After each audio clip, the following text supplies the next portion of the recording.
আসসালামু আলাইকুম। আজকে কথা হবে ডায়েট নিয়ে, যে প্রিপোজিশনগুলো পরীক্ষায় আসে এগুলো। তাহলে এগুলো দেখলে আজ পরীক্ষায় কোনো সমস্যা থাকবে না, রিটেন অথবা এমসিকিউ যে কোনো পরীক্ষায়। তাহলে শুরু করা যাক। ডায়েট বাই অর্থাৎ দুর্ঘটনায় মারা যাওয়া। তারপর ডায়েট বা ডাই ফ্রম কোনো কারণে মারা যাওয়া, যেমন অতিরিক্ত খাওয়া, অতিরিক্ত কাজ করা। এবার হচ্ছে ডাই ফর আত্মত্যাগ করা, অর্থাৎ দেশের জন্য সেনাবাহিনী বা বিভিন্ন বাহিনী যে আত্মত্যাগ করে সেটা হলো ডাই ফর। ডাই অফ অর্থাৎ কোনো রোগে মারা যাওয়া, বিভিন্ন ধরনের, যেমন ক্যান্সার, কোভিড, কলেরা, ডায়রিয়া ইত্যাদি ডাই অফ। তাহলে এই চারটা থেকে এবার বিভিন্ন পরীক্ষায় আসছে এমন বিভিন্ন এমসিকিউ আমরা দেখব এবং চেষ্টা করব কতটুকু পারছি।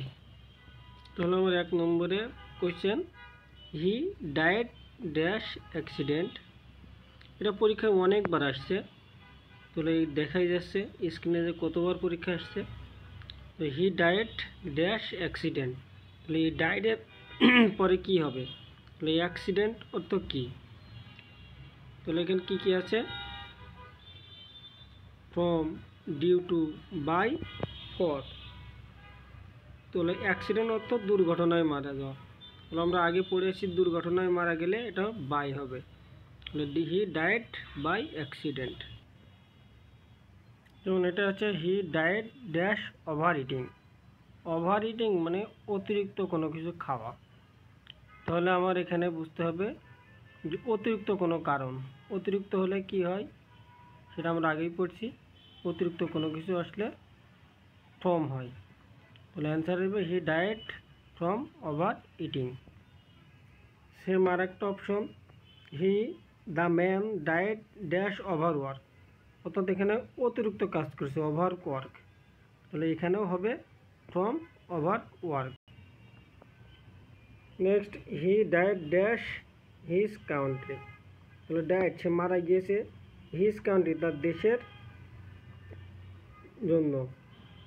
তাহলে এটা আত্মত্যাগ করেছে, তো আত্মত্যাগ করলে হয় ফর, হি ডায়েড ফর, খ নম্বর অ্যান্সার। 5 নম্বর আছে হি ডায়েড ড্যাশ ক্যান্সার অথবা হি ডায়েড ড্যাশ কলেরা। এমন বিভিন্ন, তাহলে কী আছে, ক্যান্সার রোগ, কলেরাও রোগ, বিভিন্ন রোগে মারা গেলে আমরা আগে পড়ে আসছি অফ হয়। তাহলে এটা হবে হি ডায়েড অফ ক্যান্সার অথবা হি ডায়েড অফ কলেরা। তবে অন্য কিছু হয় he died of malaria, died of heart attack, অর্থাৎ রোগে মারা গেলেই এখানে অফ হবে।